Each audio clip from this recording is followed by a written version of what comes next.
ऐसे ही बहुत सारे सवाल होंगे आपके मन में। लो आ गई है एसएससी अड्डा की वही पुरानी टीम जिसने कराए थे पिछले वर्षों में सैकड़ों सिलेक्शन। तो जी हाँ, हम सब लेके आ रहे हैं आप सभी के लिए एसएससी सीएचएसएल एग्जाम की संजीवनी।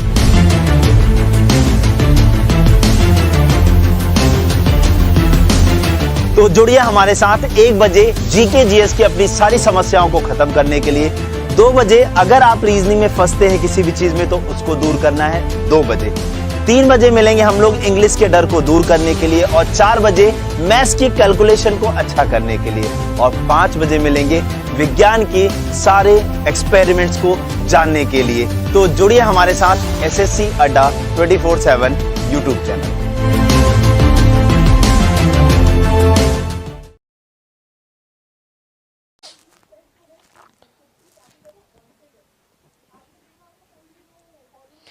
Hello guys, this is Aarti Chaudhary. सभी को बिल्कुल very good evening, Radhe Radhe, Ram Ram. कैसे हो आप सब? बढ़िया, फर्स्ट क्लास। एक बार जरा कमेंट करके कंफर्म कीजिए बच्चा की ऑडियो वीडियो सब कुछ ऑल ओके है। और आपको पता है बच्चा, क्लास में हम कुछ बहुत ही बेहतरीन क्वेश्चंस करते हैं आपके, जो आपके एग्जाम पॉइंट ऑफ व्यू से इंपॉर्टेंट रहेंगे बिल्कुल। And I am definitely sure about it कि आपके जो भी क्वेश्चन पूछे जाएंगे एग्जाम में वो बच्चा इन्हीं क्लासेस से पूछे जाएंगे। सो प्लीज क्लास को आप लोग पूरा लिया करें। आप सबसे रिक्वेस्ट है, आप लोग कोई मूवी नहीं चल रही है कि जिसमें आपको इंटरवल के बाद में इंटरेस्ट नहीं आ रहा है तो आप उसे छोड़ के जा सकते हैं। आपका स्टडी जो है, पढ़ाई जो है बच्चा, वो एक ऐसी चीज है कि जिस चैप्टर में आपको इंटरेस्ट नहीं आता है तो भी आपको लेकर आना होता है ना, तो भी आप लोगों को इंटरेस्ट उसमें लेकर आना होता है। सो प्लीज बच्चा, यदि आपको मेरी क्लासेस अच्छी लगती हैं तो चैनल को सब्सक्राइब जरूर करेंगे और अड्डा 24/7 की एप्लीकेशन को आप लोग प्ले स्टोर से जाकर बच्चा डाउनलोड जरूर करेंगे। ओके, तो आज की क्लास की हम लोग एक बार जरा शुरुआत करते हैं, तब तक हमारे सारे बच्चे आ भी जाएंगे। ओके, लेकिन कल हमने आपके क्वेश्चन कहाँ तक किए थे, जरा मैं एक बार उसको यहाँ पर क्रॉस चेक कर लेती हूँ, उसी से आगे आज की क्लास के क्वेश्चन हम लोग करने वाले हैं। ओके जी, ठीक है। क्या किसी बच्चे को याद है कि कल की क्लास में हमने लास्ट क्वेश्चन क्या किया था? आपको तो बिल्कुल भी याद नहीं होगा, है ना मैडम? हम कहाँ याद रखते हैं, हमारा तो बस, हमें तो कुछ और ही चीजें याद रहती हैं, है ना? ऐसा ही कुछ है ना भाई आपके साथ में तो? लेकिन भैया याद करना पड़ेगा, याद करना पड़ेगा। किसी और को याद करने से आपका एग्जाम क्रैक नहीं होने वाला, क्योंकि यदि एग्जाम में आपको कोई किसी और की याद आएगी तो कैसे काम चलेगा भाई? ऐसे थोड़ी ना आपका काम चलेगा। ओके, चलिए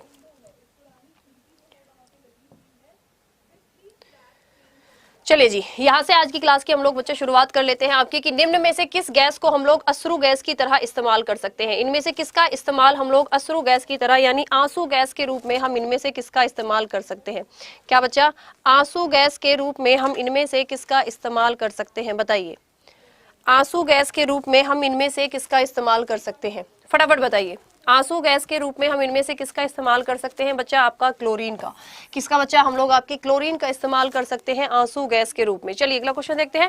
निम्नलिखित में से कौन सी आपकी एक रंगहीन और रंगीन, दोनों ही क्वेश्चन पूछे जा सकते हैं कि इनमें से कौन सी आपकी एक रंगहीन गैस है यानी जिसके अंदर कोई कलर नहीं पाया जाता, और इनमें से कौन सी गैस है जिसके अंदर आपका कलर पाया जाता है? तो रंगहीन है आपकी क्या? ऑक्सीजन। और रंगीन गैस है क्या बच्चा? आपकी क्लोरीन। रंगीन गैस क्या है बच्चा? आपकी क्लोरीन है। चलिए, सर्वाधिक इस्तेमाल में आने वाले विरंजन अभिक्रमक क्या है? इनमें से किसका इस्तेमाल हम लोग सबसे ज्यादा ब्लीचिंग एजेंट के रूप में करते हैं? तो किसका? आपका क्लोरीन का इस्तेमाल हम लोग ब्लीचिंग एजेंट के रूप में करते हैं। अगला क्वेश्चन देखते हैं जरा एक बार। किस हैलोजन सदस्य का उपयोग कीटाणुनाशक के रूप में कर सकते हैं? यानी कि पानी के छोटे मोटे जर्म्स मारने के लिए हम इनमें से किसका इस्तेमाल कर सकते हैं? पानी के छोटे मोटे जर्म्स मारने के लिए हम इनमें से किसका इस्तेमाल कर सकते हैं? आपका क्लोरीन का इस्तेमाल कर सकते हैं। समुद्री खरपतवार में इनमें से कुछ 4-5 क्वेश्चन कल की क्लास के रिपीट हो जाएंगे, कोई बात नहीं, ठीक है। आपका क्या बच्चा? समुद्री खरपतवार के रूप में हम इनमें से किसका इस्तेमाल कर सकते हैं? नहीं, समुद्री खरपतवार के अंदर इनमें से कौन सा आपका एक एलिमेंट पाया जाता है? तो समुद्री खरपतवार के अंदर आपका क्या पाया जाता है बच्चा? आपका आयोडीन। क्या पाया जाता है? आपका आयोडीन पाया जाता है। चलिए अगला क्वेश्चन देखते हैं। तरल अवस्था में पाए जाने वाली अधातु इनमें से कौन सी है? तरल अवस्था में पाए जाने वाली अधातु इनमें से आपकी कौन सी है? फटाफट बताइए। तरल अवस्था में पाए जाने वाली अधातु इनमें से आपकी कौन सी है? तो बच्चा ब्रोमीन होती है। और यदि आपसे मेटल पूछा जाए तो कौन सा होता है? आपका मरकरी होता है। तत्वों का सबसे पहले वर्गीकरण इनमें से किसने किया था? तत्वों का सबसे पहला वर्गीकरण किसने किया था? आपका डोबे राइनर साहब ने। किसने? डोबे राइनर ने। तत्वों के वर्गीकरण से संबंधित त्रिक नियम यानी ट्रायड्स लॉ इनमें से किसने दिया था? त्रिक का नियम या ट्रायड्स लॉ इनमें से किसने दिया था? फटाफट बताएंगे। ट्रायड्स लॉ इनमें से आपका किसने दिया था? तो ट्रायड्स लॉ बच्चा आपका किसने दिया था? डोबे राइनर ने। किसने दिया था? ये आपका डोबे राइनर ने आपका ट्रायड्स लॉ दिया था। और ये ट्रायड्स लॉ क्या था? यदि आपके पास में 3 एलिमेंट है ए बी सी, तो बीच वाले का जो एटॉमिक मास होगा वो आपके बाकी 2 के एवरेज के इक्वल आएगा। तत्वों के वर्गीकरण से संबंधित आपका ऑक्टेव लॉ यानी अष्टक का नियम इनमें से किसने दिया था? ऑक्टेव लॉ यानी अष्टक का नियम इनमें से किसने दिया था? फटाफट बताएंगे। ऑक्टेव लॉ यानी अष्टक का नियम इनमें से आपका किसने दिया था? तो ऑक्टेव लॉ अष्टक का नियम इनमें से आपका किसने दिया था बच्चा? आपका न्यूलैंड साहब ने। किसने दिया था बच्चा? आपका न्यूलैंड साहब ने दिया था। ओके जी। और ये अष्टक का नियम किस पर काम करता था? आपके संगीत के 7 सुरों पर, सा रे गा मा पा धा नी सा।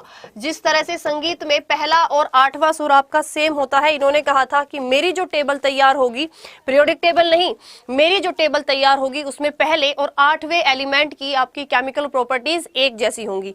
यानी ऑक्टेव लॉ आपका किसने दिया था? न्यूलैंड साहब ने दिया था। चलिए, किस वैज्ञानिक ने सर्वप्रथम आवर्त सारणी का निर्माण किया था? यानी कि फादर ऑफ पीरियोडिक टेबल हम लोग किसको बोलते हैं?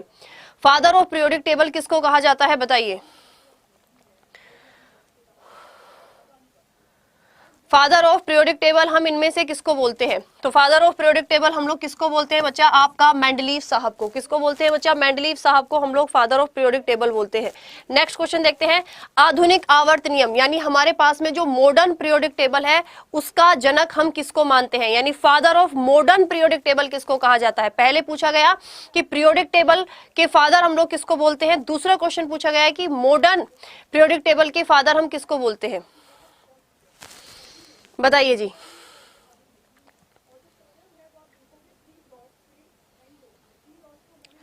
And it is compulsory. आपको पता है बच्चा, मेरी क्लास में आंसर देना सबका मैंडेटरी होता है। सो प्लीज सारे बच्चे आंसर करें।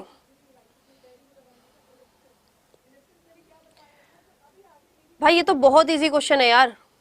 मॉडर्न देखो बच्चा क्या था, आपके जो मेंडलीव साहब ने पीरियोडिक टेबल बनाई थी वो बनाई थी परमाणु भार यानी एटॉमिक मास के हिसाब से। इसके बाद में आपके आते हैं मूजले साहब।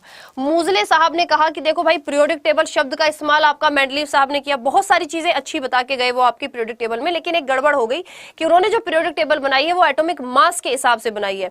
उन्होंने कहा था कि मेरी पीरियोडिक टेबल में चाहे आप लेफ्ट से राइट जाओ चाहे टॉप से बॉटम आओ, एटॉमिक मास आपका हमेशा बढ़ेगा ही बढ़ेगा।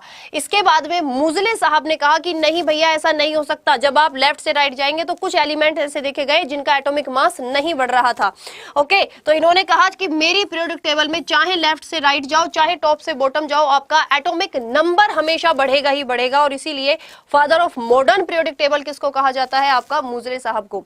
आधुनिक आवर्त सारणी में वर्गों यानी ग्रुप्स की कुल संख्या कितनी है? जो हमारे पास में मॉडर्न पीरियोडिक टेबल है उसमें टोटल नंबर ऑफ ग्रुप कितने हैं? बताइए, जल्दी जल्दी आंसर करेंगे। जिन्होंने क्लास को अभी तक लाइक नहीं किया एक बार लाइक जरूर करेंगे और फटाफट से 2K के पार लेके जाएंगे। क्लास को फटाफट से आप सब लोग 2K के पार लेके जाओगे। मॉडर्न पीरियोडिक टेबल में आपके कितने ग्रुप पाए जाते हैं? तो मॉडर्न पीरियोडिक टेबल में बच्चा आपके ग्रुप पाए जाते हैं 18 और पीरियड कितने पाए जाते हैं बच्चा? आपके 7 पाए जाते हैं। कितने पाए जाते हैं? 7 पाए जाते हैं। ठीक है, अच्छा अगला क्वेश्चन ही ये था और आंसर भी दिख गया, कोई बात नहीं। आधुनिक आवर्त सारणी में आपके आवर्तों की यानी कि पीरियड्स की संख्या कितनी है? The total number of periods in the modern periodic table is 5, 7, 9 या 16। बताइए, मॉडर्न पीरियोडिक टेबल में आपके पीरियड्स की संख्या कितनी है बच्चा? आपकी 7 है। कितनी है? आपकी 7 है। तत्वों की आवर्त सारणी का जनक इनमें से किसको कहा जाता है? फादर ऑफ पीरियोडिक टेबल हम लोग किसको बोलते हैं? अब एक भी बच्चा क्लास में ऐसा रह ना जाए जो इस क्वेश्चन का आंसर ना कर पाए। आपके पेपर में बहुत इजी क्वेश्चन आएंगे साइंस के, बहुत ज्यादा टफ नहीं आने वाले हैं, मैं आपको बता रही हूँ, क्योंकि 10वीं पास वैकेंसी है तो आपके बहुत ज्यादा टफ क्वेश्चन नहीं आएंगे, न्यूमेरिकल वगैरह नहीं पूछे जाएंगे, सिंपल कॉन्सेप्चुअल बेस आपके क्वेश्चन पूछे जाएंगे सिर्फ। बताइए, फादर ऑफ पीरियोडिक टेबल हम इनमें से किसको बोलते हैं? तो फादर ऑफ पीरियोडिक टेबल हम इनमें से किसको बोलते हैं? आपका किसको बच्चा? आपका दिमित्री मेंडलीव को। किसको? दिमित्री मेंडलीव को बोलते हैं। अगला क्वेश्चन देखते हैं। क्षार धातुओं को आवर्त सारणी के किस समूह में रखा गया है? क्षार धातुओं को आवर्त सारणी के किस समूह में रखा गया है? एल्कली मेटल्स को हमने आपके किस ग्रुप में रखा हुआ है? एल्कली मेटल्स को हमने किस ग्रुप में रखा है? फटाफट बताएंगे।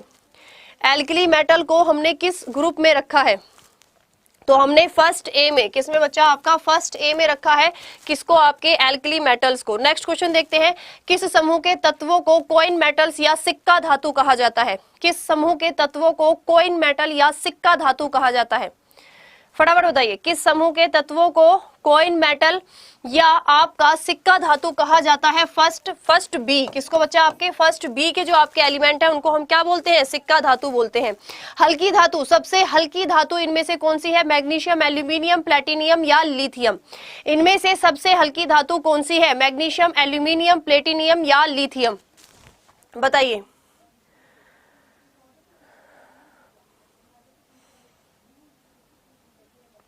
बच्चा बैच आपका 10 तारीख से स्टार्ट होगा, नया बैच 10 तारीख से स्टार्ट हो रहा है। सबसे हल्की धातु इनमें से आपकी कौन सी है बच्चा, लिथियम है। ठीक है, सबसे हल्की धातु इनमें से कौन सी है बच्चा, आपकी लिथियम है। सबसे हल्का तत्व इनमें से कौन सा है, हाइड्रोजन, हीलियम, लिथियम या सोडियम, बताइए। सबसे हल्का तत्व इनमें से आपका कौन सा है, सबसे हल्का तत्व। देखो भैया, यदि हम रेशो आपका बढ़ाए ना, ठीक है ना, यदि हम आपका रेशो बढ़ाएं, जिस तरह से आप लोग बढ़ते हो, हर मिनट लगभग हमसे 100 से 150 बच्चा कनेक्ट होता है, तो उस हिसाब से तो हमारा बहुत जल्दी ही आपका 2K के पार ये टारगेट हो जाना चाहिए, है ना। बिल्कुल बेटा, मेरी कोई साइंस की बुक अभी नहीं आई है, लेकिन बहुत जल्द मेरी साइंस की बुक आपकी आने वाली है, तो आप लोग चिंता बिल्कुल ना करें, बहुत जल्द आपको मेरी बुक मिल जाएगी, उस पर काम चल रहा है अभी। सबसे हल्का तत्व इनमें से सोडियम नहीं भैया, हाइड्रोजन है। सबसे हल्का तत्व इनमें से, पूरे पीरियोडिक टेबल का सबसे हल्का तत्व हाइड्रोजन ही है। बहुत ही बेहतरीन क्वेश्चन है। देखो क्या है क्वेश्चन, जैसे मान लिया आप लोग कुतुब मीनार देखने गए, जब आप यहाँ से कुतुब मीनार देखते हो तो क्या होता है, आपको कम ऊंची दिखाई देती है, फिर आप यहाँ गए, फिर आप यहाँ गए, फिर आप यहाँ जाकर खड़े हो गए, तो आपको कुतुब मीनार बहुत ऊंची नजर आती है। तो ऐसा आखिरकार क्यों होता है कि जैसे जैसे आप किसी मीनार के पास में जाते हो तो आपको वो ज्यादा ऊंचाई पर लगनी शुरू हो जाती है, आपको वो बहुत ऊंची दिखनी शुरू हो जाती है, क्योंकि उसकी ऊंचाई तो फिक्स है। एक बात बताइए ना, उसकी ऊंचाई तो फिक्स है, आपको ऊंची क्यों नजर आती है। जैसे जैसे आप इस कुतुब मीनार के पास में जाते हैं तो बच्चा आपकी आंख पर बनने वाला एंगल जो होता है वो बढ़ जाता है, आपकी आंख पर बनने वाला एंगल की वैल्यू बढ़ जाती है। जैसे मान लिया यहाँ पर 30 था, फिर यहाँ 45, यहाँ 60, यहाँ आपका और बढ़ गया 75 हो गया, धीरे धीरे आपका एंगल बढ़ता है, और जैसे जैसे एंगल बढ़ेगा वैसे वैसे इमेज का साइज भी, आपकी रेटिना के ऊपर जो इमेज का साइज बनेगा बच्चा, वो भी आपका धीरे धीरे बढ़ जाएगा। यानी 1 और 3 जो है ये आपके सही ऑप्शन है। अगला क्वेश्चन देखते हैं, मैं आपको समझा देती हूँ। आपके पास में 2 मिरर हैं, मैंने आपको 2 मिरर दिए हैं और इन दोनों मिरर को मैंने थीटा डिग्री पर रखा है। कितना, थीटा डिग्री पर रखा है। पेड क्लास वाले बच्चे सारे इस क्वेश्चन का आंसर करेंगे, क्योंकि बच्चा मैंने आपको ये क्वेश्चन कराया हुआ है पेड क्लास में। याद आया किसी को, ये क्वेश्चन मैंने आपको सेम कराया था पेड क्लास में, बोला था कि इस तरह के क्वेश्चन आपके एग्जाम में पूछे जाते हैं। ठीक है जी, चलिए क्वेश्चन क्या था, देखो बच्चा आपका कि मैंने आपको 2 प्लेन मिरर दिए हैं, मिरर ए, मिरर बी। ये आपके पास में 2 प्लेन मिरर है, एक है आपका मिरर ए और एक है प्लेन मिरर बी। यहां से मैंने आपको क्वेश्चन दिया कि मैंने आपकी मिरर ए पर एक किरण डाली है जो प्लेन मिरर बी के पैरेलल है। जब ये यहाँ से रिफ्लेक्ट होकर वापस जाएगी, जब ये यहाँ से रिफ्लेक्ट होकर वापस जाएगी तो ये प्लेन मिरर ए के पैरेलल होगी, ये प्लेन मिरर ए के पैरेलल होगी। तो बताइए इन दोनों मिरर के बीच में कितने डिग्री का एंगल होगा, इन दोनों मिरर के बीच में आपका कितने डिग्री का एंगल होगा, इन दोनों मिरर को मैंने कितने डिग्री पर रखा होगा। जब ये आपके पैरेलल निकली तो बच्चा मान लिया ये आपका थीटा था, तो ये दोनों एंगल भी आपके थीटा ही होंगे। आपको पता है 3 थीटा, यानी किसी भी ट्राइंगल के सारे जो आपके कोण होते हैं, तीनों कोणों का जो आपका सम होता है वो कितना होता है, 180। 180 इज डिवाइडेड बाई आपका कितना हो जाएगा बच्चा, यहाँ पर 3, तो ये आपका कितना आ गया भाई, आपका थीटा की वैल्यू कितनी आ जाएगी बच्चा, 60 डिग्री। यानी आपने दोनों मिरर को कितने डिग्री पर रखा होगा, 60 डिग्री पर रखा होगा। ठीक है जी, चलिए अगला क्वेश्चन देखते हैं। नेक्स्ट क्वेश्चन आपको क्या दिया हुआ है कि आपको किसी भी माध्यम का रिफ्रैक्टिव इंडेक्स दिया है √3, यानी n की वैल्यू दी हुई है 3। अब पेड क्लास वाले बच्चे सारे याद करेंगे, मैंने आपको स्नेल्स लॉ कराया था, मैंने आपको एक स्नेल का नियम कराया था, जिसमें मैंने आपको क्या लिखा था कि sin i upon sin r is equals to √3, is equals to √3। ये कोई आपके न्यूमेरिकल नहीं है, ये बहुत छोटे छोटे कॉन्सेप्ट हैं जो ऑलरेडी मैं आपको पेड क्लास वालों को करा चुकी हूँ। ठीक है, क्लियर। तो यहां पर आपको पहला ही ऑप्शन जब आप पढ़ेंगे तो आपको दिख जाएगा कि इस √3 का n की वैल्यू दी हुई है आपको √3, भाई sine i upon sine r जो था वो आपको किसके इक्वल था, sine i upon sine r is equal to कितना था, n था। यहाँ n की वैल्यू √3 दी है, यानी sine of angle of incident is √3 times the sine of angle of refraction. ठीक है, यानी आपका फर्स्ट वाला जो ऑप्शन है ये आपका सही हो जाएगा। क्लियर। चलिए अगला क्वेश्चन देखते हैं। यदि आप चंदा मामा पर है, ये हमारे प्यारे से चंदा मामा है, इस चंदा मामा पर आप खड़े हुए हैं, ठीक है, इस चंदा मामा पर आप खड़े हुए हैं, आपने बहुत खर्चा किया, आप किसी लड़की से बहुत ज्यादा बेइंतहा मोहब्बत करते थे। अभी आज क्या है आपका, जैसे प्रपोज डे भी है ना, 2-4 लोगों को तो आज कुछ जुनून चढ़ा भी होगा, फितूर चढ़ा भी होगा, है ना। ओके बच्चा, तो आप किसी लड़की को प्रपोज करने के लिए लेके गए, ठीक है, यहाँ पर चंदा मामा पर, और चंदा मामा पर जाके आपने कुछ स्पेशल, भाई आपके पास ज्यादा पैसा है, जा सकते हैं, है ना, आपने कुछ स्पेशल वहां पर कर रखा था, कुछ स्पेशल उसके लिए आपने अरेंजमेंट कर रखा था। जब आपने यहाँ पर कुछ फायर क्रैकर्स चलवाए उसके लिए, ठीक है ना, कुछ आपने स्पेशल अरेंजमेंट कर रखा था, तो जब ये फायर क्रैकर्स वहां पर उसके ऊपर फूटेंगे, ठीक है, जब ये फायर क्रैकर्स फूटेंगे तो जो ये लड़की जिसको आप लेकर गए हो, ठीक है, इसको इन फायर क्रैकर्स की सिर्फ लाइट दिखाई देगी या आवाज भी सुनाई देगी। या आप प्रपोज करने लेके गए, लेकिन आपके पास पैसा बहुत है लेकिन साइंस नहीं पढ़ी थी, अब वहां आप बोले जा रहे हो Suman I love you, Suman I love you, है ना। अब एक्चुअली है क्या, चंदा मामा पर माध्यम नहीं है, चंदा मामा पर आपका कोई माध्यम तो है नहीं, और जो आपकी ध्वनि की तरंगे होती हैं वो कैसी होती हैं, यांत्रिक तरंगे होती हैं, उनको ट्रैवल करने के लिए माध्यम की जरूरत होती है। तो अब आप कितना भी सुमन आई लव यू बोलिए, सुमन को सुनाई नहीं देगा। सिर्फ इसको ये फायर क्रैकर्स में यदि तुमने आपका लिखवाया हुआ है, कुछ ऐसे क्रैकर्स बनवाए हुए हैं जो आकाश में जाकर सुमन आई लव यू बना देंगे, तो इनको दिखाई दे जाएंगे चंदा मामा पर, लेकिन सुनाई नहीं देगा। तो प्रपोज करने वाला आइडिया वैसे भी फेल हो गया, क्योंकि सुनाई तो कुछ दे ही नहीं रहा है, क्योंकि ध्वनि जो है वो आपकी ट्रैवल नहीं कर सकती है। कहां पर बच्चा, आपके चंदा मामा पर। तो ये क्वेश्चन था कि यदि कोई आपका बम फट जाता है चंदा मामा पर, ठीक है, मून की सरफेस पर, तो वहां पर खड़े व्यक्ति को सिर्फ उसकी लाइट दिखाई देगी या आवाज भी सुनाई देगी। तो उसको सिर्फ और सिर्फ लाइट दिखाई देगी, आवाज नहीं सुनाई देगी, क्योंकि वहां पर आपका कोई माध्यम नहीं है। In the human I the focusing is done by, in the human I the focusing is done by, बताइए मानव की आंख में फोकस इनमें से किसके द्वारा किया जाता है, ठीक है, फोकस इनमें से किसके द्वारा आपका किया जाता है।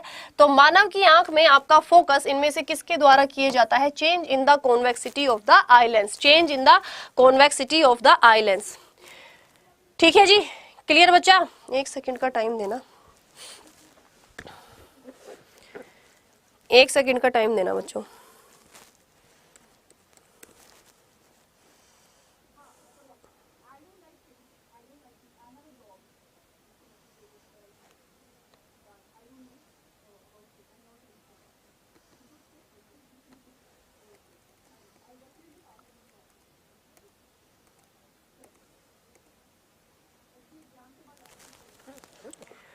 चलिए जी, ठीक है बच्चा, ये क्वेश्चन आप लोग लीव करेंगे, थोड़ा सा आपके लेवल से ऊपर का है। The focal length of the lens in a photographic camera is 5 centimetre. What is the power of lens, what is the power of lens. ठीक है, यहाँ पर आपको फोकल लेंथ f की वैल्यू कितनी दी हुई है बच्चा, आपको 5 सेंटीमीटर, कितनी दी हुई है आपको, 5 सेंटीमीटर दी हुई है। और ये आपका सेंटीमीटर है, तो पहले आपको इसे मीटर में कन्वर्ट करना होगा, यानी 0.05 मीटर ये आपका हो गया, क्योंकि आपका जो पावर निकालने का फॉर्मूला है वो होता है 1/f, और ये f किस में होता है आपका, मीटर में होता है, किस में होता है आपका, मीटर में होता है। 0.05 यानी यहाँ पर 100/5, यानी आपका आंसर आ गया 20 डायोप्टर। ठीक है, आपका आंसर कितना हो गया, 20 डायोप्टर। ओके, चलिए इस तरह के न्यूमेरिकल आएंगे, वो न्यूमेरिकल थोड़ा सा बड़ा था आपका, इसीलिए मैंने उसको स्किप किया है। The image formed on the retina of human I is, हमारी आंख के रेटिना पर बनने वाली इमेज आपकी कैसी होती है, virtual and inverted, virtual and erect, real and erect, या रियल एंड इन्वर्टेड। हमारी आंख के रेटिना पर बनने वाली इमेज आपकी कैसी होती है,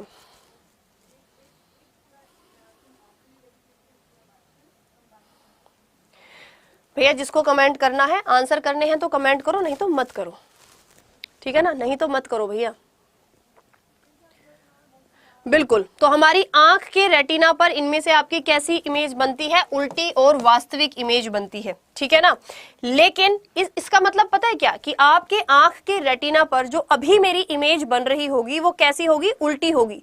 लेकिन इसको सीधा करता है कौन? हमारा दिमाग, हमारा ब्रेन जो है बच्चा वो इसको आपका सीधा करता है।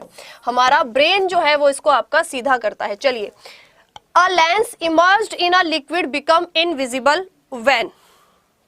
जैसे मान लिया मैंने आपको एक लेंस दिया, बचपन में वो लेंस वाला गेम सबने खेला होगा ना, कि ऐसे लेंस लेते थे और पेपर को जलाते थे, है ना। तो मैंने आपको एक लेंस दिया और मैंने आपको एक ग्लास स्लैब के अंदर कुछ लिक्विड भरा हुआ है, इसके अंदर आपका एक लिक्विड भरा हुआ है, और मैंने आपको बोला इस लेंस को इस लिक्विड में आप लोग डाल देंगे। ये क्वेश्चन आपके कोई न्यूमेरिकल नहीं है, सिर्फ ट्रिक्स पर काम करते हैं, बहुत इजी आंसर है इनके। आपने इस लेंस को उठाया और इस आपके लिक्विड में डाल दिया, इस लिक्विड में आपने डाल दिया, तो आपको जैसे ही आपने इस लिक्विड में डाला ये लेंस आपको दिखाई नहीं दे रहा है। ऐसा कब हो सकता है? ऐसा जब हो सकता है जब दोनों का रिफ्रैक्टिव इंडेक्स जो होगा बच्चा वो इक्वल होगा। यदि दोनों माध्यम का आपका रिफ्रैक्टिव इंडेक्स इक्वल होगा तो आपकी एक चीज इनविजिबल हो जाएगी, ये लेंस आपको इसमें डुबोने पर दिखाई नहीं देगा, ठीक है। Light wave travelling in transparent homogeneous medium. Question क्या है मैं आपको आसान लैंग्वेज में समझाती हूँ। आपके पास में दो माध्यम है, एक माध्यम 1 और एक माध्यम 2, ठीक है। यहाँ पर ये वाला जो आपका माध्यम है, जब आपकी लाइट की जो किरण है वो माध्यम 1 से माध्यम 2 में जाती है तो इसका रिफ्रैक्टिव इंडेक्स जो है वो ज्यादा है, N2 is greater than N1। तो बताइए इस प्रकाश की किरण पर क्या इफेक्ट पड़ेगा? तो मैंने आपको बताया था यदि माध्यम का यानी मीडियम का रिफ्रैक्टिव इंडेक्स अपवर्तनांक आपका ज्यादा होता है तो आपकी जो लाइट की स्पीड होती है, आपकी जो लाइट की स्पीड होती है वो कम हो जाती है, आपकी जो लाइट की स्पीड होगी वो कम हो जाएगी। यानी यदि माध्यम का रिफ्रैक्टिव इंडेक्स बढ़ेगा तो वो ज्यादा सघन होगा और सघन माध्यम में लाइट की स्पीड जो होती है वो आपकी थोड़ी सी घट जाती है। किसी भी हेल्दी ह्यूमन आई के अंदर जो फोकसिंग की जाती है वो इनमें से किसके द्वारा की जाती है? तो ये क्वेश्चन में आपका वही है, सिर्फ थोड़ा सा चेंज किया गया था ऑप्शन में कि इस आपके फोकसिंग को कौन करती है? आपकी कॉन्वेक्सिटी के जरिए ये आपकी फोकसिंग की जाती है और इस कॉन्वेक्सिटी में मदद करती है हमारी आंख में पाए जाने वाली आपकी सिलेरी मसल्स, ठीक है। जैसे आपने देखा नहीं, जब हम लोग बहुत दूर तक देखते हैं तो अपनी आंखों को ऐसे कर लेते हैं, फिर दूर का देखते हैं। अचानक से जब हम लोग धूप में से अंदर कमरे में आते हैं तो हमें अंधेरा अंधेरा दिखाई देता है तो हम ऐसे करके देखते हैं। यानी हमारी जो सिलेरी मसल्स होती हैं वो कॉन्वेक्सिटी को इंप्रूव करने में मदद करती हैं, फोकसिंग में मदद करती हैं हमारी आंखों की। ओके, दो प्लेन मिरर हैं आपके पास जो आपने एक दूसरे से कितनी 60 डिग्री पर रखे हैं। ये दो प्लेन मिरर हैं आपके पास जिसको आपने एक दूसरे से कितनी डिग्री पर 60 डिग्री पर रखा है। यहां पर कोई आपका एक ऑब्जेक्ट रखा है, तो बताइए इस ऑब्जेक्ट की कितनी इमेज बनेगी? इस ऑब्जेक्ट की आपकी कितनी इमेज बनेगी?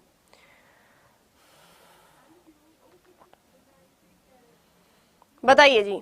तो आपके इस ऑब्जेक्ट की कितनी इमेजेस बनेंगी? तो आपको सिमेट्री असिमेट्री जैसी कोई चीज याद नहीं करनी है, आपको एक ही चीज याद रखनी है कि जब भी कभी नंबर ऑफ इमेज आपसे निकालने के लिए कहा जाए तो n is equal to 360 upon theta. 360 upon theta यानी 360 is divided by 60, the answer is 6। तो आंसर कितना आएगा? 6। और जब भी कभी आपका आंसर एक इवन नंबर आएगा, एक सम संख्या आएगी, तो हमेशा उसमें से -1 कर देना। यदि कभी भी आपका एक ओड नंबर आए तो आपका आंसर वही फाइनल आंसर होगा, लेकिन यदि आपका एक इवन नंबर आए तो उसमें से आपको -1 करना पड़ेगा। यानी दोनों मिरर के बीच में आपकी कितनी इमेज बनेंगी? 5 इमेज आपकी बनेंगी। ठीक है जी, चलिए अगला क्वेश्चन देखते हैं। The magnifying power of a telescope can be increased by. किसी भी दूरबीन की आवर्धन शक्ति या आवर्धन क्षमता इनमें से किसके द्वारा बढ़ाई जा सकती है? तो आप लोग कैसे बढ़ा सकते हो? यदि आप लोग आई पीस का डायामीटर इंक्रीज कर दें, यदि आप लोग आई पीस का डायामीटर इंक्रीज कर दें, सॉरी इंक्रीज नहीं, एक सेकंड बच्चों, इस क्वेश्चन में कुछ एरर है, इसको भी आप लोग लीव करेंगे। ठीक है, इसको भी आप लोग लीव कर सकते हैं। Optical fibre work on the principle of. Optical fibre work on the, बेटा पीडीएफ आपके फोन में ये नहीं खुलेंगी, जो फॉन्ट है मैंने खुद ट्राई किया है, ये आपके फोन में नहीं खुलेंगी, फिर आप लोग कमेंट करेंगे मैम पीडीएफ नहीं खुल रही है, इससे ज्यादा अच्छा है क्लास में थोड़ा सा आप लोग, अब जैसे उस पुराने वाले क्वेश्चन में आपके प्रिंटिंग एरर है, आप उसे गलत याद करके चले जाओगे, फिर उस क्वेश्चन को गलत करके आ जाओगे, तो इसलिए बच्चा थोड़ा सा देखो, अब टाइपिंग से टाइपिस्ट हमारे एरर कर रहे हैं तो उसमें क्या ही कर सकते हैं, इसीलिए मैं अपनी किताब पर थोड़ा ज्यादा समय दे रही हूँ, क्योंकि मैं चाहती हूँ कि किताब बिल्कुल एरर फ्री आए। Optical fibre work on the principle of total internal reflection, इसकी खोज की थी नरेंद्र कपानी ने, ठीक है, आपका नरेंद्र कपानी ने ऑप्टिकल फाइबर को बनाया था, और ये टोटल इंटरनल रिफ्लेक्शन यानी पूर्ण आंतरिक परावर्तन के प्रिंसिपल पर काम करता है। काफी महंगा होता है, लेकिन जहां पर आपका ऑप्टिकल फाइबर आपका यूज किया जाता है वहां पर डेटा लॉस होने के चांसेस सबसे कम होते हैं। ओके, चलिए अगला क्वेश्चन देखते हैं। An air bubble in water will act like, पानी में एक हवा का बुलबुला किस तरह व्यवहार करता है। An air bubble in water will act like, पानी में हवा का बुलबुला किस तरह से आपका बिहेव करता है, कॉनकेव लेंस की तरह, किसकी तरह, कॉनकेव लेंस की तरह बिहेव करता है। अगला क्वेश्चन देखते हैं बच्चा, आपका क्या होगा।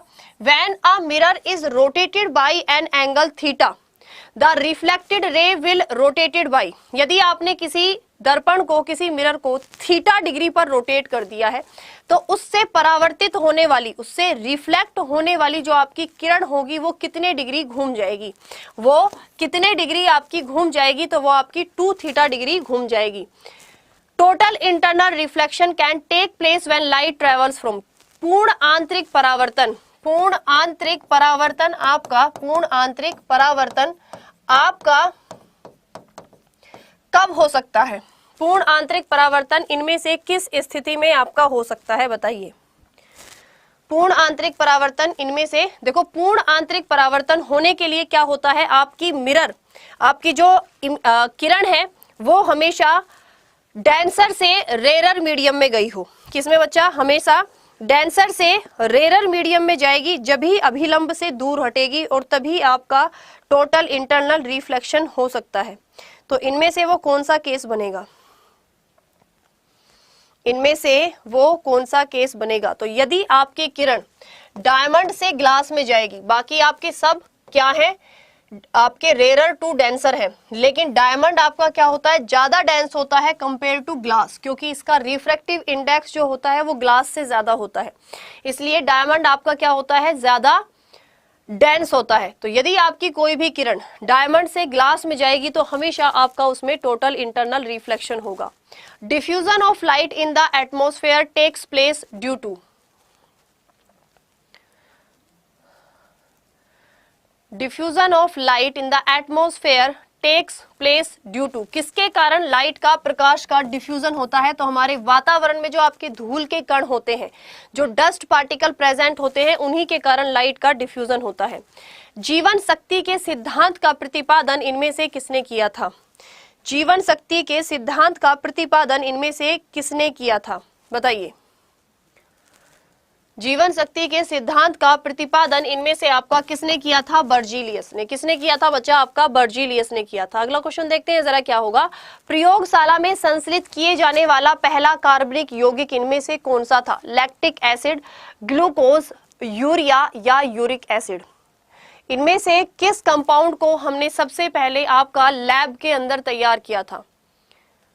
बहुत इजी क्वेश्चन है, इसमें तो कोई आपको कंफ्यूजन होना ही नहीं चाहिए। बेटा चैप्टर नहीं चल रहा है, आपके मिक्स क्वेश्चन चल रहे हैं, है ना, मिक्स क्वेश्चन चल रहे हैं भाई आपके। प्रयोगशाला में संश्लित किए जाने वाला आपका कौन था बच्चा, ये आपका यूरिया, ठीक है। NH2CO को, यूरिया को हमने सबसे पहले किसमें, आपका लैब के अंदर तैयार किया था। चलिए अगला क्वेश्चन देखते हैं जरा एक बार। कार्बनिक यौगिकों में कार्बन परमाणु के चारों संयोजकताएं एक समचतुष्फलक के चारों किनारों की ओर दिष्ट होती हैं तथा कार्बन केंद्र में होता है। यह विचार सबसे पहले किसने दिया था? मतलब ये कहना चाहते हैं कि जो आपका कार्बन है उसकी आपकी 4 वैलेंसी होती हैं और चारों वैलेंसी कुछ इस तरह से कार्बन को चारों तरफ से घेरे रहती हैं और आपका कार्बन जो होता है वो बीच में होता है। ये इनमें से सबसे पहले बताने वाले साइंटिस्ट आपके कौन थे? लीबेल तथा वॉन्टहोफ थे। कौन थे बच्चा? आपके लीबेल तथा वॉन्टहोफ थे। प्रकृति में सबसे अधिक मात्रा में पाया जाने वाला कार्बनिक यौगिक इनमें से कौन सा कार्बनिक यौगिक मिलता है? मतलब नेचर के अंदर इनमें से कौन सा आपका बेसिकली एक कार्बोहाइड्रेट है जो सबसे ज्यादा पाया जाता है? नेचर के अंदर इनमें से कौन सा कार्बोहाइड्रेट है जो सबसे ज्यादा पाया जाता है? देखो, पेड़ पौधों में क्या पाया जाता है? सेल्यूलोज। हमारी अर्थ पर आपके सबसे ज्यादा क्या पाए जाते हैं? पेड़ पौधे पाए जाते हैं, है ना। और पेड़ पौधों में पाया जाता है सेल्यूलोज। तो यानी नेचर के अंदर सबसे ज्यादा इनमें से कौन सा पाया जाता है? आपका सेल्यूलोज। निम्नलिखित में से कौन सा तत्व सभी कार्बनिक यौगिकों में मिलता है? भाई बहुत इजी क्वेश्चन है, इससे ज्यादा इजी क्वेश्चन ना एग्जामिनर आपसे पूछ नहीं सकता। मतलब बहुत ही ज्यादा इजी है यार ये क्वेश्चन। आप लोग हिट एंड ट्रायल लगाओगे तो भी ये आपका ठीक होना चाहिए। क्वेश्चन में ही आंसर लिखा है, ये समझ लीजिए। इसमें एग्जामिनर ने आपको क्वेश्चन में ही आंसर लिख के दिया है। बताइए,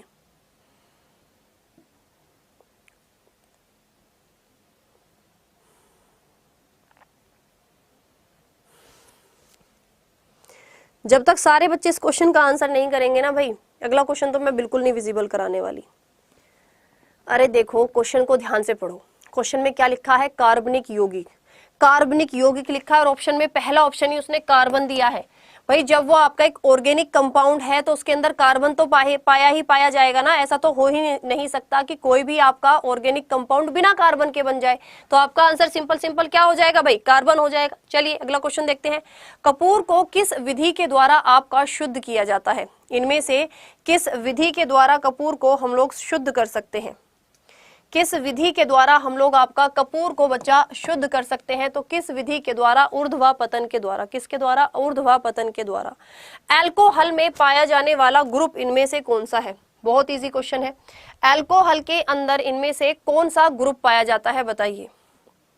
अल्कोहल के अंदर इनमें से आपका कौन सा ग्रुप पाया जाता है? तो अल्कोहल के अंदर आपका कौन सा ग्रुप पाया जाता है बच्चा? आपका OH ग्रुप पाया जाता है। कौन सा? OH group. ये कौन सा है? कीटोन। ये कौन सा है? एल्डिहाइड। ठीक है, ये कौन सा है बच्चा? आपका एल्डिहाइड। ऊपर वाला आपका आप लोग कमेंट सेक्शन में बताएंगे। अच्छा, अगला क्वेश्चन भी यही आ गया कि एल्डिहाइड के अंदर इनमें से कौन सा ग्रुप पाया जाता है? बताइए। एल्डिहाइड के अंदर इनमें से आपका कौन सा ग्रुप पाया जाता है? तो देखो, ये है आपका कीटोन, ये है आपका एल्डिहाइड, ये है अल्कोहल और ये है आपका कार्बोक्सिलिक एसिड। तो एल्डिहाइड के अंदर आपका कौन सा ग्रुप पाया जाता है बच्चा? CHO ग्रुप पाया जाता है। चलिए अगला क्वेश्चन देखते हैं। कीटोन में कौन सा अभिक्रियाशील मूलक उपस्थित होता है? यानी इनमें से कौन सा कीटोन ग्रुप को दर्शाता है? बताइए।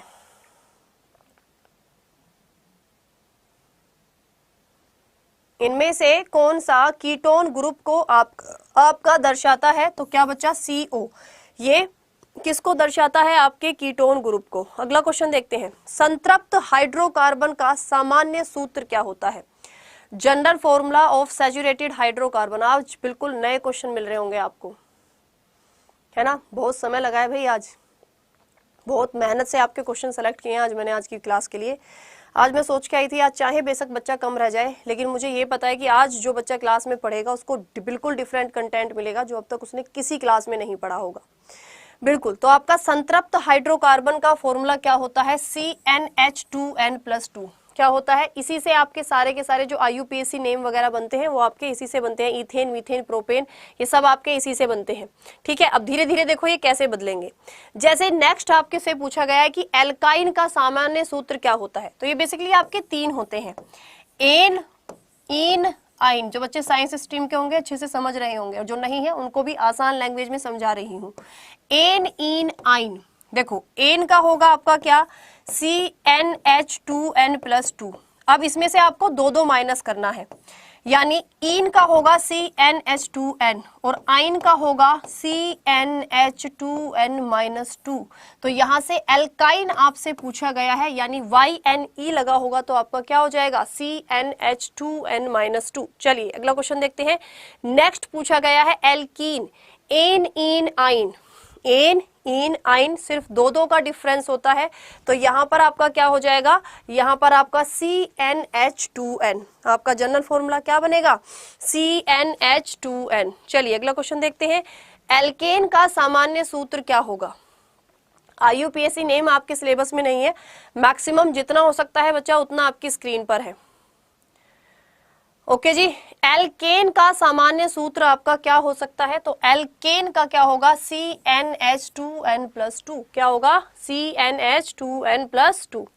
किसी ठोस पदार्थ को बिना द्रव में बदले सीधे वाष्प की अवस्था में परिवर्तित होने को क्या कहते हैं। कोई भी आपका ठोस है तो किसी भी ठोस को जब आप मेल्ट करते हो वो पहले लिक्विड में कन्वर्ट होता है, लेकिन कुछ ठोस ऐसे होते हैं जो लिक्विड स्टेट में ना आकर सीधे वेपराइज्ड हो जाते हैं, वो आपके सीधे ही भाप में बनकर उड़ जाते हैं। इस प्रोसेस को हम लोग बोलते हैं सब्लिमेशन या ऊर्ध्वापतन। ठीक है, सब्लिमेशन या फिर बच्चा आपका ऊर्ध्वापतन।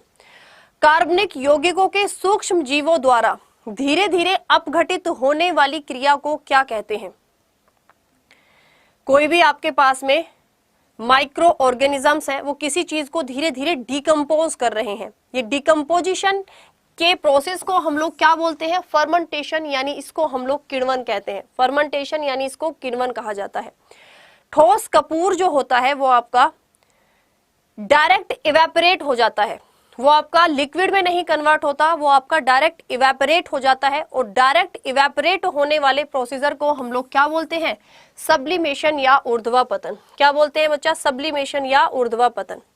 दूध को दही के रूप में खट्टा करना इनमें से किसका एक उदाहरण है।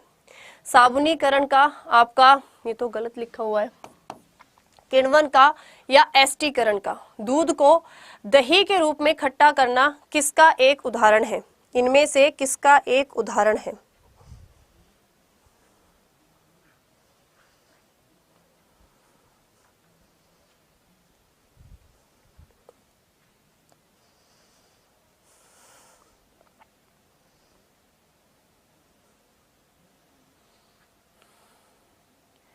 तो दूध को दही के रूप में खट्टा करना आपका इनमें से किसका, फर्मेंटेशन का, आपका किण्वन का एक उदाहरण है।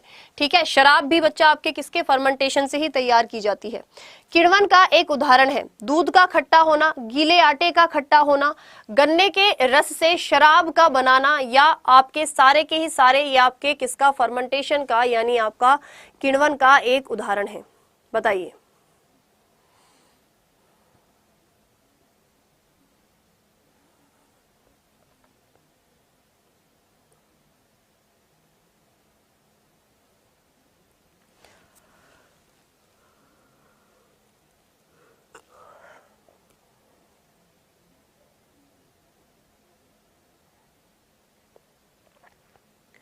तो बच्चा ये क्या है, आपके सारे के सारे ही बच्चा आपका किसका, फर्मेंटेशन का यानी किण्वन का एक आपका ये उदाहरण है।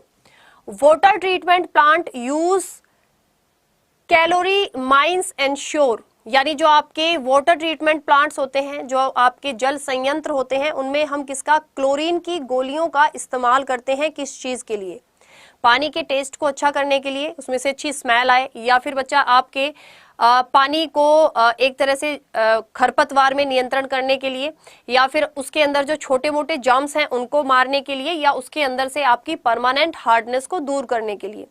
तो क्लोरीन की जो गोलियां होती हैं, जो क्लोरीनेशन आपका प्रोसेस है, उसमें पानी में यदि आपके छोटे मोटे जर्म्स हैं बच्चा तो वो आपके मर जाते हैं। The virus of AIDS affect the growth of, the virus of AIDS affect the growth of,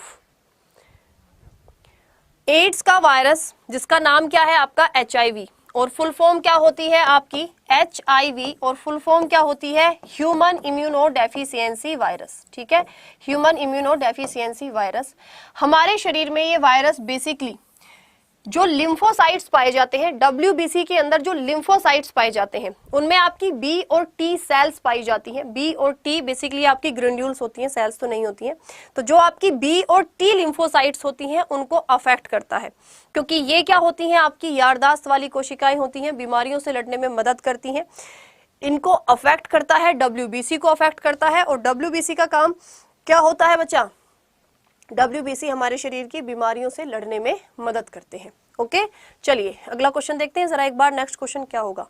what does the term Ebola stands for? Ebola शब्द इनमें से किसके लिए सबसे सटीक, आप इनमें से कौन सा ऑप्शन लगा सकते हैं? तो इबोला बेसिकली आपकी एक वायरस से होने वाली बीमारी थी, जिसको सबसे पहले आपका कहां पर फैला था? वेस्ट अफ्रीका में। एक्चुअली माना जाता है कि सबसे ज्यादा जो बीमारियों का हब है वो आपका अफ्रीका वाला सेक्शन ही होता है। ठीक है, अफ्रीका में काफी आपका ये बीमारियां मानी जाती हैं कि काफी बीमारियां वहां से आपकी जन्म लेती हैं, क्योंकि बहुत सारा जो वहां पर आपका जो दलदली वाला एरिया होता है वहां पर आपके कोई भी जर्म्स या वायरस जो होते हैं वो जल्दी से पनप सकते हैं। तो अफ्रीका को काफी माना जाता है बहुत सारी बीमारियों का कि ये आपका घट रहा होगा। What is commonly known as white plague? White plague के रूप में हम इनमें से किसको जानते हैं? व्हाइट प्लेग के रूप में हम इनमें से किसको जानते हैं? बताइए, इनमें से किसको व्हाइट प्लेग के रूप में जाना जाता है? व्हाइट प्लेग के रूप में इनमें से किसको जाना जाता है? बताइए फटाफट।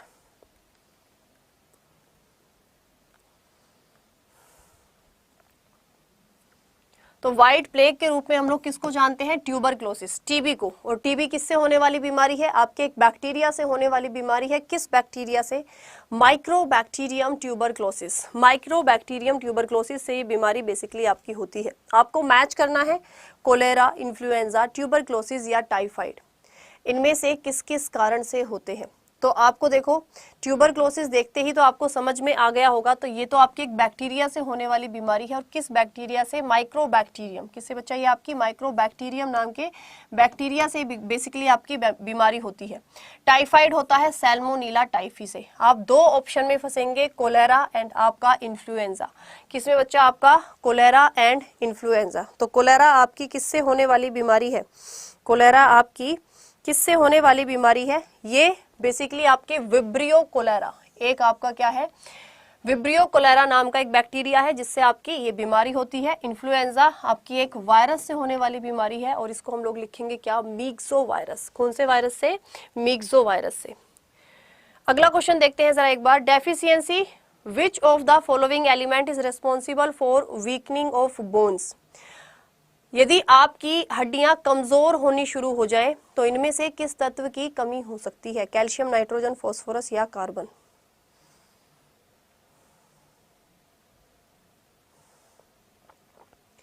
तो किसकी बच्चा? कैल्शियम और फास्फोरस की। किसकी बच्चा? कैल्शियम और फास्फोरस की बच्चा। यदि आपके शरीर में कमी है तो आपकी हड्डियां कमजोर पड़ना शुरू हो जाती हैं। विटामिन B1, 2, 6 और 12 का केमिकल नेम क्या होता है? विटामिन B1, 2, 6 या 12 का केमिकल नेम क्या हो सकता है?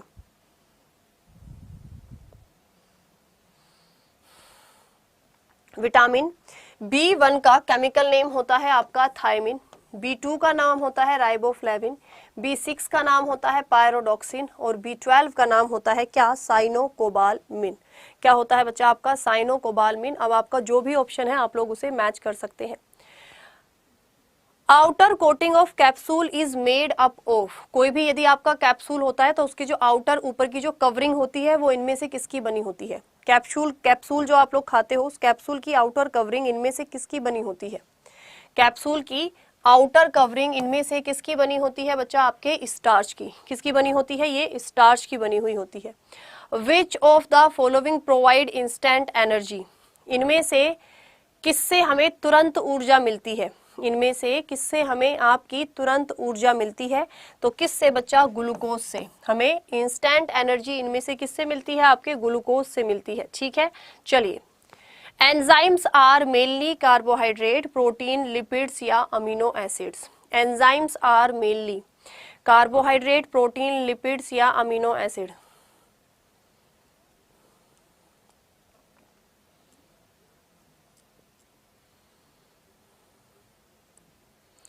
एंजाइम्स आर बेसिकली आपके क्या होते हैं, ये आपके प्रोटीन होते हैं। ये क्या होते हैं बच्चा, आपके प्रोटीन ही होते हैं। नेक्स्ट क्वेश्चन देखते हैं, मैच करना है। आयोडीन, आयरन, नियासिन और विटामिन B12 की कमी से इनमें से कौन सी बीमारी हो सकती है? आयोडीन देखते ही तुम्हारे दिमाग में ऑप्शन आ गया होगा, है ना। आयोडीन देखते ही ऑप्शन आ गया ना। आयोडीन की कमी से क्या होता है, गोइटर रोग, है ना। अब यहाँ पर आयरन भी देखते ही तुम्हारे दिमाग में क्वेश्चन आ गया होगा कि आयरन की कमी से हमारे शरीर में एनीमिया होता है। लेकिन एनीमिया के ऑप्शन लिखे हुए हैं दो। एनीमिया के ऑप्शन लिखे हुए हैं, एक आपका माइक्रोसाइटिक है और एक पर्नीसियस है।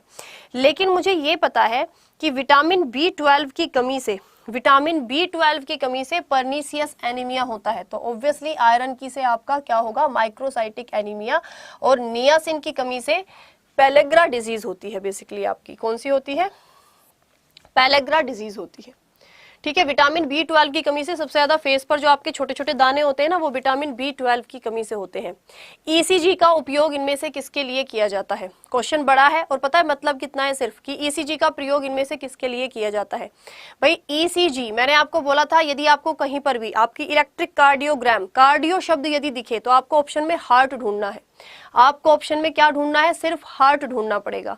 अब यहाँ पर आपका जो बच्चा हार्ट है वो कहाँ पर है? मेरे ख्याल से भाई दो ऑप्शन में आपका यहाँ पर इन्होंने यूज किया हुआ है ना। दो ऑप्शन में इन्होंने यहाँ पर यूज किया हुआ है, लेकिन पहले ऑप्शन में लिखा हुआ है ब्लड पंप। ब्लड पंप से कोई लेना देना नहीं होगा, यानी कि detect change in the electric impulse in the heart during the contraction and relaxation.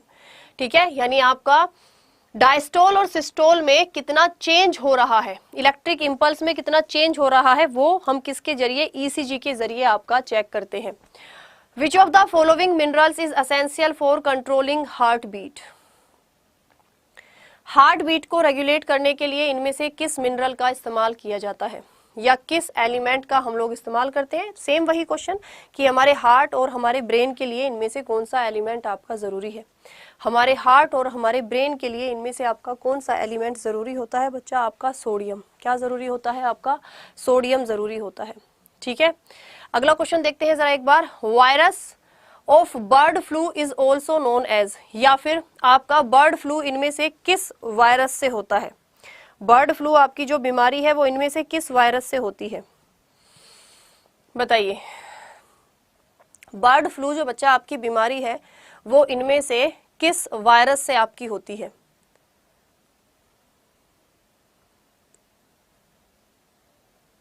Okay, तो बच्चा यही क्वेश्चन आज आपका होमवर्क भी रहेगा। अब यदि आप लोग फर्स्ट टाइम में MTS में मेरी मेंटोरशिप में सिलेक्शन चाहते हैं तो आप लोगों को सिंपल अड्डा 24/7 की वेबसाइट को विजिट करना है। ये हमारी ऑफिशियल वेबसाइट है और बच्चा यहाँ पर आप लोग ऑल कोर्स पर जाएंगे और SSC सेलेक्ट करेंगे। तो ये रहा आपका SSC MTS। SSC MTS का 10 फरवरी से बच्चा ये आपका लाइव बैच एप्लीकेशन पर स्टार्ट होने जा रहा है। यहाँ पर आप लोग बाय नाउ पर क्लिक करोगे और कूपन कोड अप्लाई करोगे Y446। क्या? Y446। और जैसे ही आप लोग अप्लाई करोगे मात्र 498 रुपए में ये बैच आपका हो जाएगा। कितने रुपए में? मात्र 498। लेकिन यदि आप अपने एग्जाम तक आने वाले क्रैश कोर्स, रिवीजन कोर्स, सारी test series, new exam pattern पर आधारित सब कुछ फ्री में चाहते हो तो बच्चा एनरोल कराना इस MTS के महापैक में। जो भी बच्चे नए हैं चैनल को सब्सक्राइब सबसे पहले तो आप लोग जरूर करेंगे और कूपन कोड लगाएंगे महापैक के लिए भी same Y446। Y446 coupon code लगाएंगे, 900 रुपए में ये महापैक बच्चा आपको मिल जाएगा। अब यदि मैं आपसे बात करूं कि MTS की न्यू एग्जाम पैटर्न पर आधारित कोई किताबें आपकी मार्केट में अभी तक अवेलेबल नहीं है, लेकिन हमारे पास भी अभी आपकी 2 ही किताबें अवेलेबल है। एक तो बच्चा आप ये जीके की, जो आपकी जीके की जनरल अवेयरनेस की, यदि आप लोग साइंस पढ़ना चाहते हैं तब तक आप यहाँ से पढ़ लीजिए। ये किताब बच्चा आज ही आप लोग ऑर्डर कर लेंगे। ठीक है, बाय नाउ पर क्लिक करेंगे और कूपन कोड लगाएंगे Y446S। क्या? Y446S आप लोग कूपन कोड लगाएंगे तो आपको मात्र 248 रुपए में ये किताब तुम्हारे घर पर पहुंचा दी जाएगी। और एक मोस्ट इंपोर्टेंट जो आजकल आपके हर एग्जाम में आते ही आते हैं, क्या बच्चा? Current affairs. क्या? करंट अफेयर्स की किताब आप जरूर आज ही ऑर्डर करेंगे और पढ़ना शुरू कर दो। इससे बाहर एक भी करंट अफेयर्स का क्वेश्चन नहीं जाएगा, क्योंकि भाई सर ने इस किताब के लिए बहुत मेहनत की। भाई किताबों के लिए बहुत मेहनत करनी पड़ती है यार, तुम लोगों की सोच से कहीं ज्यादा परे होती है। तो ये आपको आपको 90 रुपए में, कितने रुपए में बच्चा, 90 रुपए में ये किताब आपके घर पर पहुंचा दी जाएगी। ओके, तो आप लोगों को Y446 कोड लगाना है, किसके लिए, आपके MTS के महापैक के लिए। महापैक ही लेना बच्चा, क्योंकि देखो यदि आप लोग भरोसा करते हो कि यार आरती मैम हमें हमेशा अच्छे के लिए सजेस्ट करती हैं, कुछ ना कुछ हमें हमारे अच्छे के लिए ही बता कर जाती हैं, तो महापैक ही लेना। सारे crash course, revision course, test series सब कुछ ऑटोमेटिकली फ्री में मिल जाएगा, ठीक है। और या फिर आपको सेपरेट बैच लेना है तो भी मैक्सिमम डिस्काउंट आपको इसी कोड से मिलेगा, या Y446S कोड लगाएंगे और आज ही आप लोग ये करंट अफेयर्स की बुक्स और जीके की बुक को बच्चा ऑर्डर करेंगे। 2 से 4 दिन के अंदर किताब आपके घर पर पहुंचा दी जाएगी। जो भी बच्चे आज हमसे नए जुड़े थे, सबसे ज़्यादा ज़रूरी है आपके लिए चैनल को सब्सक्राइब करना डेली अपडेट के लिए। मैं उम्मीद करती हूँ कि बच्चा क्लास आपको आज अच्छी लगी होगी, इंटरेक्टिव लगी होगी। बहुत मेहनत की थी आज की क्लास के लिए। देखो, दूध में जो आपकी क्रीम होती है ना, जो मलाई होती है, वो हमेशा कमी होती है ना। देखा ना आपने, दूध में क्रीम जो होती है हमेशा। सारे बच्चे IAS ऑफिसर क्यों नहीं बनते? आपने कभी सोचा सब लोग IAS क्यों नहीं बनते? क्योंकि दूध में हमेशा क्रीम आपकी अच्छी होती है। आज क्लास में बहुत अच्छे क्वेश्चन थे, डिफरेंट थे, इसीलिए संख्या थोड़ी सी कम रही है, ये फैक्ट है ना। कल को आपको यही संख्या इसकी डबल दिखाई दे जाएगी, है ना, क्योंकि आप लोगों को थोड़ी आदत हो गई है कि जो क्वेश्चन किए हुए हैं वही आपको करने की आदत हो गई है। बट मैं आपको बीच बीच में नए क्वेश्चन भी कराऊंगी, क्योंकि ये मैंने डिसाइड किया है कि यार कुछ नया करना है, कुछ डिफरेंट भी करना है। जो आ गए हैं क्वेश्चन वो भी करेंगे, और जो क्वेश्चन अब मैं अपनी तरफ से बना सकती हूँ वो भी आपको कराऊंगी। तो आज की क्लास में कुछ क्वेश्चन मैंने अपनी तरफ से भी बनाए थे, ठीक है। तो चलो बच्चा, एक आप सबसे रिक्वेस्ट है कि आप लोग थोड़े कमेंट कम करते हो क्लास खत्म होने के बाद। सारे बच्चे कमेंट जरूर किया करें क्लास खत्म होने के बाद। इससे एक यार मेरे को अप्रोच मिलती है ना, मुझे पता लगता है कि भाई मैं कैसा पढ़ा रही हूँ, ठीक है, क्या हम और इम्प्रूवमेंट कर सकते हैं, अपना सजेशन दे सकते हैं, कोई डाउट है वो भी आप लोग पूछ सकते हैं। तो बच्चा, जो भी रेलवे वाले बच्चे हैं वो मुझसे सुबह 9:30 बजे जुड़ सकते हैं क्लास में। बाकी आप लोग जो बच्चे नए हैं सब्सक्राइब जरूर करेंगे। ओके, चैनल को सब्सक्राइब करना मैंडेटरी होता है आपका किसी भी नई अपडेट के लिए। बाय बाय, टेक केयर, जय हिंद।